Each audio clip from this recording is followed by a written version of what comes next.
Асқан асыл сыйлық.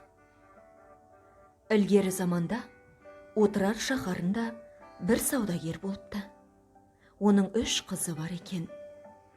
Күндердің күнінде саудагер алыс елдерге сауда жасауға аттанбақ болады да, 3 қызын шақырып алып: «Ал шырақтарым, мен алысқа сапар шеккелі отырмын.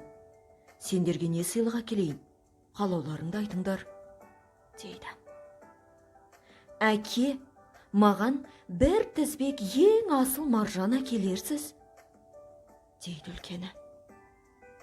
«Ал маған», дейді ортаншысы, «жібек көйлектің ең әдемісін әкеліңіз». Екі қызының айтқанын тыңдаған саудагер сүйікті кенже қызына қарап: «Ал саған қандай сыйлық әкелейін?» деп сұрайды. «Жан әке, егер сіз аман сау оралсаңыз, содан артық сыйлық болмас».